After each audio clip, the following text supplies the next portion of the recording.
عزیزان بندگی اسی اتباع ہی کا دوسرا نام ہے. بندگی اور عبدیت و عبادت یہ سب اتباع ہی کے مختلف پہلو ہیں اور مختلف اس کے حسن ہیں، اس کا جمال ہے بندگی کا، عبدیت کا. عبدیت عبد ہونا، بندہ ہونا. پہلے آپ کی خدمت میں اس لفظ کی تشریح کی ہے تفصیل کے ساتھ مختلف مناسبتوں سے.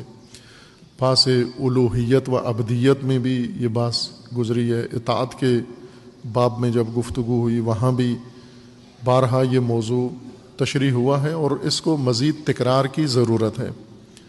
یہ علمی موضوعات نہیں ہیں جو ایک دفعہ بیان کرنے سے حل ہو جاتے ہیں، یہ ہدایت سے مربوط امور ہیں جن کو تکرار کی ضرورت ہے، اور اس وجہ سے قرآن کریم میں مقرراً یہ ہدایت کے نقطے تکرار ہو رہے ہیں، بار بار تکرار ہو رہے ہیں. بلکہ ساتھ کہا گیا ہے کہ تذکر دو، تذکار دو، یعنی ان کو یاد دہانی کراتے رہو. انسان پر نسیان طاری ہوتا ہے، غفلت طاری ہوتی ہے، بھول جاتا ہے، ذہن سے اس کے نکل جاتا ہے، غلبہ خواہشات کا آ جاتا ہے، غفلت کا غلبہ آ جاتا ہے. اس لیے اسے تذکر دو، یاد دہانی کرو. چونکہ انسان کی یادداشت اس برتن کی طرح ہے جس کے سوراخ ہیں اور اس میں پانی ڈالیں اور سارا مظروف یا سارا پانی سوراخ سے نکل جاتا ہے. نفس انسان اس طرح سے ہے، اس میں سوراخ ہیں، حافظے میں سوراخ ہیں. عبد عرب استعمال کرتے ہیں اس ہموار راستے کے لیے، طریق معبد، ہموار راستہ، نرم راستہ، موزوں راستہ، متناسب راستہ جسے بنایا گیا ہو. چونکہ صحراؤں میں ایک سرگردان ریت ہوتی ہے، ہمیشہ ہواؤں کے ذریعے سے ریت کے ذرات اڑتے ہیں اور راہوں کے نشان مٹا دیتے ہیں. جہاں راستہ ہوتا ہے وہاں ٹیلا بن جاتا ہے، جہاں ٹیلا ہوتا ہے وہاں کچھ اور گڑھا بن جاتا ہے. چلتی ہوئی دوڑتی ہوئی ریت ہمیشہ صحرا میں رہتی ہے.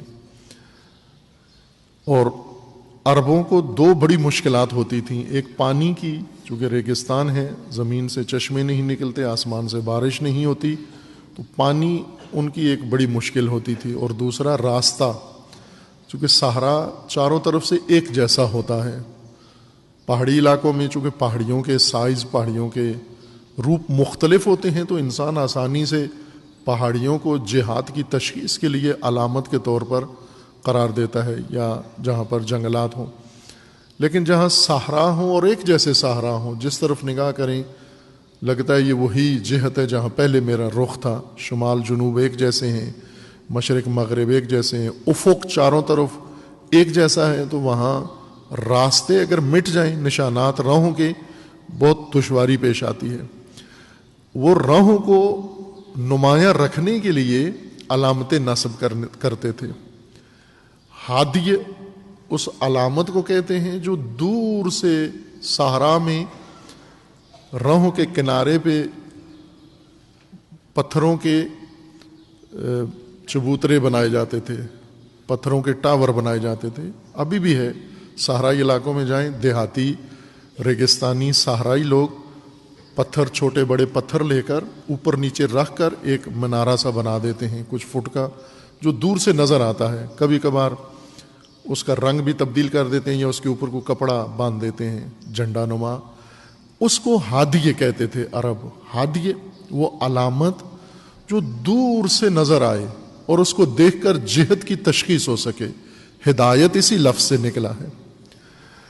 اور اس جہت، اس راہ کو نمایاں رکھنے کے لیے ہادیے کا استعمال کرتے تھے. اسی لیے قربانی کا جانور جیسے علامت لگا دی جاتی ہے کہ یہ قربانی کے لیے ہے، اس کو بھی ہادیے کہا گیا ہے قرآن کریم میں، یعنی علامت خوردہ، علامت زدہ جانور جسے دیکھ کر پتہ چل جاتا ہے کہ یہ قربانی کے لیے ہے. ہادیے علامت ہے راہ کی نشانی کے لیے. اسی سے ہدایت بھی نکلا ہے اور باقی مشتقات اس کے. دوسرا کام وہ یہ کرتے تھے کہ جو بھی کاروان گزرتا تھا وہ ساتھ ساتھ، چونکہ انہیں راستے کو محفوظ رکھنا ہوتا تھا، راستے میں جو ریت جا بجا ہو جاتی تھی تو وہ گزرتے گزرتے جہاں پڑاؤ ڈالتے تھے تو ساتھ ہی اس راہ کو ہموار بھی کرتے تھے. اگر کاروان گزر جائے اور راستے کو ہموار نہ کرے، جیسے آج کل ہیں، راستہ ناہموار ہے، کھڈا ہے، تو وہ کھڈا مومنین بڑھا سکتے ہیں، اسے بھر نہیں سکتے. اگر ٹوٹا ہوا ہے راستہ تو مزید توڑ سکتے ہیں، اس کی ترمیم نہیں کر سکتے. آپ کو اللہ تعالیٰ نے توفیق دی ہے، ابھی جامعہ کے باہر سرکاری راستہ ہے جو آپ بنا رہے ہیں. اگر ایسا ہی کریں سب اپنے گھروں کے سامنے، سرکار تو ہماری اور کاموں میں مصروف ہے، اس کے پاس تو وقت نہیں ہے یہ راستے بنائے. اور ویسے بھی موجودہ حکومت کا یہ نظریہ ہے کہ راستے بنانا، سڑکیں بنانا قومی ترقی کی کوئی علامت نہیں ہے. قومیں راستوں سے ترقی نہیں کرتی ہیں، لنگر خانوں سے کرتی ہیں. یہ تو نظریہ ہے ان کا کہ راستے بنانے سے کوئی قوم آج تک ترقی نہیں کر سکی. لیکن آپ اس حکومت کی مرضی کے خلاف بنا دیا کریں. اپنے گھر کے سامنے ٹوٹا ہوا راستہ ہے یا جہاں سے آپ نے گزرنا ہے اس کو بنا دیں. آپ نے خود ہی گزرنا ہے، دوسروں کے لیے سہولت ہوگی، آپ کے لیے بھی آسائش ہوگی. یہ کام کریں آپ. عرب کرتے تھے یہ کام، جس راہوں سے انہیں پتہ ہوتا تھا ہم نے بار بار گزرنا ہے اور دوسری دفعہ آئیں گے راستہ نہیں ہوگا، گم ہو جائیں گے، تو جہاں پڑاؤ ڈالتے تھے وہیں پر اس کو ہموار بھی کر دیتے تھے. ساتھ ریت کا اگر ٹیلا بن گیا ہے تو وہاں ریت ہٹا دیتے تھے یا راستے کے نشان نمایاں رکھتے تھے. اس کو کہتے تھے تعبید الطریق، راستہ ہموار کرنا، راستہ بنانا. یعنی وہ راستہ جس کے نشانات مٹتے جا رہے ہیں یا ناہموار ہوتا جا رہا ہے، اس میں ٹیلے بنتے جا رہے ہیں، کھڈے گھڑے پڑتے جا رہے ہیں، وہ ان کھڈوں کو، ان گڑوں کو یا ٹوئے وہ بھر دیتے تھے، ریت نکال کے اس میں کھڈے میں ڈال دیتے تھے تاکہ ہموار رہے. جہاں ٹیلا بن گیا اس کو اتار دیتے تھے تاکہ ہموار رہے. یہ تعبید و طریق تھا، یعنی راستے ساتھ ساتھ بناتے رہنا، راستوں کو چلنے کے لیے تیار رکھنا، راستوں کو آمادہ رکھنا تاکہ ان پر کاروان، اونٹ، لدے ہوئے بوجھ والے، وزن اٹھانے والے آسانی سے چل سکیں اور باقی انسان بھی چل سکیں ان پر. اسی طرح جانور تھے ان کے، شتر، ان میں کچھ وحشی شتر ہوتے ہیں، کچھ ہوتے ہیں جو سامان اٹھائیں. جو سامان اٹھاتے ہیں انہیں رام کرنا پڑتا تھا ان کو. جیسے آج کل ریس کے گھوڑے ہوتے ہیں یا دیگر کام کے لیے جو گھوڑے ہوتے ہیں، انہیں باقاعدہ سکھایا جاتا ہے، سدھایا جاتا ہے. انہیں ان کے سائس ہوتے ہیں جو ان گھوڑوں کو سکھاتے ہیں، تربیت دیتے ہیں. اگر کوئی اونٹ مثلا انہوں نے سواری کے لیے تیار کرنا ہوتا تھا، کجاوے کے لیے، محمل کے لیے، تو اس اونٹ کی پہلے ایک وقت گزرتا تھا ٹریننگ کا، اس اونٹ کو سدھایا جاتا تھا، پھر وہ رام ہو جاتا تھا اور اونٹ کو اشارہ کریں بیٹھ جاتا تھا، اونٹ کو اشارہ کریں اٹھ جاتا تھا. کوئی بچہ، کوئی عورت بھی اگر رام شدہ اونٹ کو اگر ہدایت کرنا چاہے تو اس کی پیروی کرتا ہے. اونٹ اتنی عظمت کے باوجود انسان کے اشاروں پہ چلتا ہے، چونکہ اسے تیار کرتے تھے. یہ تیاری اونٹ کی تعبید تھا، اسی کو تعبید کہتے تھے. یہ اس کی ابدیت کی جا رہی ہے، یعنی اس کو رام کیا جا رہا ہے. اس کے اندر اس کی طبیعت، وحشی جانوروں والی طبیعت کو کنٹرول کیا جا رہا ہے، رام کیا جا رہا ہے، ہموار کیا جا رہا ہے. یہی اصطلاح جو وہ راستوں کے بارے میں اور جانوروں کے متعلق استعمال کرتے تھے، طریق معبد یا ابل معبد یا اسی طرح دیگر حیوانات کے بارے میں استعمال کرتے تھے، یہی دین میں ایک بہت بڑی حقیقت کے لیے یہ لفظ چنا گیا ہے، اور وہ ہے انسان معبد، تعبید انسان، ابدیت انسان. عموماً ابدیت کے معنی کے اندر کچھ دیگر الفاظ بھی داخل کر دیے جاتے ہیں، لیکن روح ابدیت اسی رام ہونے کو کہتے ہیں، ہموار ہونے کو کہتے ہیں، تیار ہونے کو کہتے ہیں، آمادگی کو کہتے ہیں. کس چیز کے لیے انسان آمادہ ہو؟ انسان عبد، یعنی انسان آمادہ، انسان تیار، انسان جس کا فارسی میں ترجمہ ہوتا ہے بسیج. بسیج تیار کو کہتے ہیں، رضاکار کو نہیں کہتے. یہ ہمارے آزاد مترجمین جو اقتصادی مسائل کی وجہ سے مترجم بن جاتے ہیں، چونکہ اقتصادیات انسان کو بہت کچھ بنا دیتی ہیں، ان میں سے ایک مجبوری یہ ہوتی ہے کہ تھوڑی سی فارسی سیکھی، اردو تو ویسے ادیب ہوتے ہیں پیدائشی طور پر، پاکستانی ہر چند بولتے پنجابی اور انگلش ہیں، لیکن ادیب اردو کے بن جاتے ہیں۔ اردو تو انہیں ویسے عبور حاصل ہے، ان کے گھر کی لونڈی ہے، کنیز ہے اردو، فارسی ڈرائیوروں سے سیکھ لیتے ہیں، نائی موچی سے سیکھ لیتے ہیں، پھر اس کے بعد ترجمہ کا کام شروع کر دیتے ہیں، مترجم بن جاتے ہیں پھر، اور وہ ترجمہ شدہ مواد دین پھر امت کے اختیار میں آ جاتا ہے، اور وہ پھر اس کو سن کے سر دھنتے ہیں کہ ماشاءاللہ کیا معارف اس کتاب کے اندر لکھے ہوئے ہیں۔ ویسے بہت سارے نمونے ہیں۔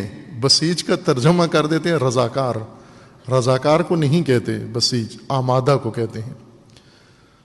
بسیج آمادہ کرنا، تیار کرنا، غیر آمادہ کو آمادہ کر دینا، اسی کو عبدیت کہتے ہیں۔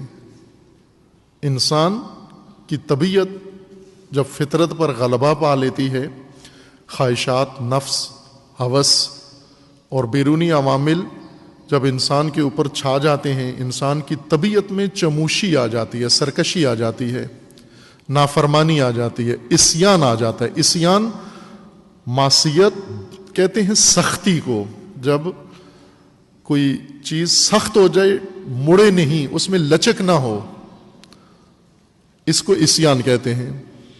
عصا، لاٹھی کو عصا کہتے ہیں عربی میں۔ حضرت موسیٰ کا عصا معروف ہے، قرآن میں اس کا ذکر ہے، وما تلک بیمینک یا موسیٰ قال ہی عصائی، یہ میرا عصا ہے۔ عصا اس سخت لکڑی کو کہتے ہیں جس میں لچک نہ ہو، چونکہ اس کا سہارا لینا پڑتا ہے، اس سے کام لینا ہوتا ہے، اسے ایک ٹول کے طور پہ استعمال کیا جاتا ہے۔ حضرت موسیٰ علیہ السلام نے کہا اس سے میں بہت سارے کام لیتا ہوں، اور حشو بہا غنمی، اس سے بکریاں چراتا ہوں، بکریوں کے لیے درختوں کی ٹہنیاں نیچے کھینچتا ہوں، اور وہ تازہ ٹہنیاں ان کی شاخیں کھاتی ہیں، اور میں اسے ولی فیہا معارب اخرى، اور میرے لیے اور بہت سارے فائدے ہیں۔ میں نہر کراس کرنی ہو، اس کا سہارا لے کے چھلانگ لگاتا ہوں، کوئی حشرہ آ جائے اس سے روکتا ہوں، اور اگر کوئی ضد انقلاب آ جائے تو اس کا اسی سے ٹھوکتا بھی ہوں اس کو۔ کہا اس میں بہت سارے میرے فائدے ہیں جو میں نے اس میں رکھے ہوئے ہیں۔ خوب، یہ عصا تھا۔ عصا کیوں ہوتا ہے؟ چونکہ اس کو جتنا زور ڈالو ٹیڑھا نہیں ہوتا، سخت ہوتا ہے، سختی ہوتی ہے اس کے اندر۔ سخت لکڑی کا ہی عصا ہوتا ہے، نرم لکڑی کا عصا نہیں بنتا، سختی کی وجہ سے سہارا بنتا ہے وہ۔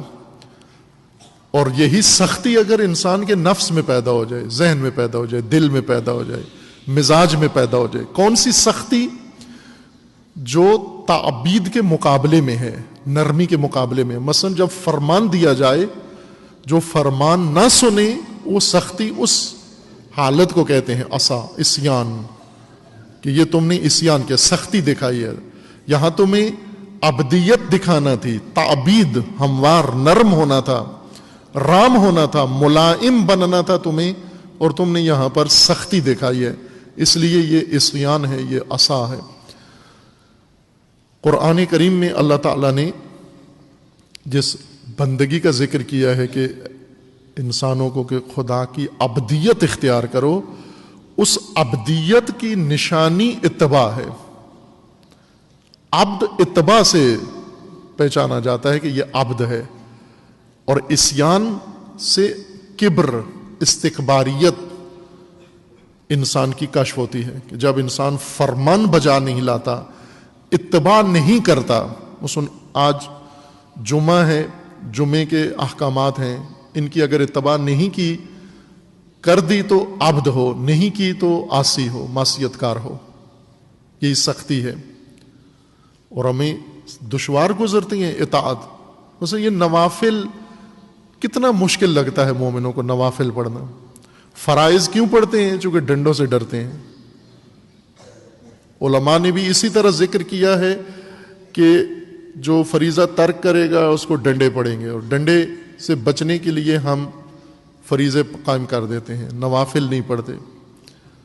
نوافل مستحبات کو کہتے ہیں، یعنی وہ عبادتیں جو محبت کے نتیجے میں کی انجام دی جاتی ہے۔ در حقیقت اوج بندگی اسی مستحب میں ہے، حب میں ہے۔ محبت کی وجہ سے انسان جب اللہ کی فرمان مانتا ہے، دستور مانتا ہے، اس کو کہتے ہیں یہ حبیب خدا ہے۔ جو مستحبات سے انسان حبیب اللہ بنتا ہے، مستحبات سے، نعروں سے نہیں بنتا، نعروں سے نعرہ زن بنتا ہے انسان، نعرہ باز بنتا ہے، محبت سے محب بنتا ہے، محبوب بنتا ہے، حبیب بنتا ہے۔ اور مستحب محبت کی علامت ہے۔ مثلا ہمیں کیسے پتہ چلے کوئی محب خدا ہے؟ اللہ سے محبت کرتا ہے اور اللہ اس سے محبت کرتا ہے، مستحبات سے پتہ چلے گا کہ اس کا رشتہ محبت کا رشتہ ہے، تجارت کا رشتہ، سوداگری کا رشتہ اور غلامانہ رشتہ نہیں ہے، بلکہ اس کا رشتہ عشق و محبت کا رشتہ ہے۔ اتباع، اور اتباع میں بھی استحبابی اتباع، یہ اوج ہے، یہ کمال بندگی ہے۔ استحباب، فرائض انجام دینا بندگی ہے، اور اس بندگی کا عروج مستحبات ہیں، محبتاً بندگی کرنا، اور صرف عبادات کے اندر نہیں بلکہ زندگی کے اندر۔ آپ ایک دوسرے کے ساتھ ملنے میں، اٹھنے میں، بیٹھنے میں، کھانے میں، پینے میں، سب جگہ دین کے دستورات ہیں، ان دستورات کو، اللہ کے احکامات کو بجا لانا، یہ بندگی ہے۔